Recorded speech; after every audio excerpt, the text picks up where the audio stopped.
So here we are continuing with this series through the season of Lent. We started off, for those of you who've been following us, you know that we kicked it off with a number of videos focusing on Matthew 4 and I believe Luke 4, specifically looking at the temptation of Jesus in the wilderness. And so as we continue today and through these, the standard 40 days of Lent, we're talking a little bit today about another aspect of what we started with, seeing Satan coming to Jesus in the wilderness and tempting him. So there's an interesting thing we note when we look at these temptations, the three instances that we see when Satan came, and each time he referred to Jesus as the Son of God. So to take a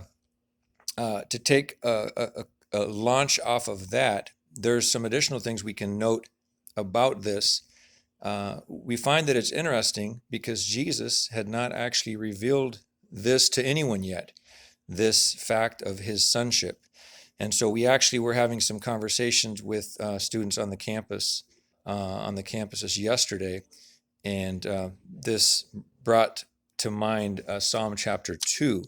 So I want to read a couple of verses, not the whole chapter, but we challenge and encourage you who are watching this to take a look at the entire chapter of Psalm 2. But we're going to look at two verses, verse 7 and verse 12, which give some other interesting thoughts regarding this reflection on how Satan referred to Jesus as the Son of God. We look at Psalm chapter 2, verse 7 says, "I will proclaim the decree of the Lord.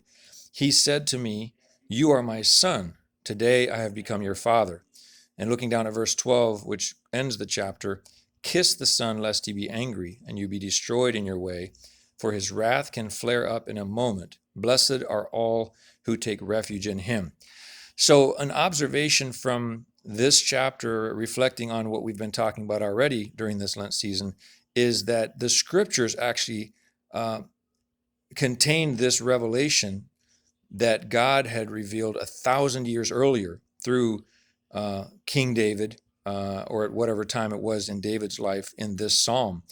And so it's as if the spirit realm was already put on notice that this promised Messiah who was going to come, everyone who knew the prophecies, the messianic prophecies from the very beginning, from the time of Adam forward, knew that there was a promised Messiah, and continued to know, and God revealed more and more progressively about who this would be, but no one knew when exactly. They sought desperately, the scriptures say, to know the times of his coming, but they didn't know all the details.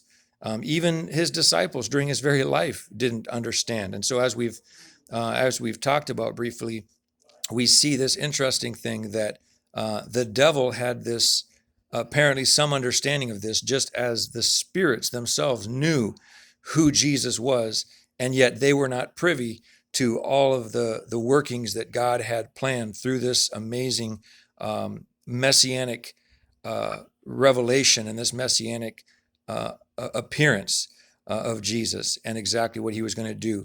We know the rest of the story, but stay tuned as we continue through this season of Lent, and let's consider how these things also add dynamics and dimensions to the emphasis on sacrifice during this season of Lent, as some of us partake in particular things, sacrificing certain things, but ultimately remembering the sacrifice of Jesus. God bless you.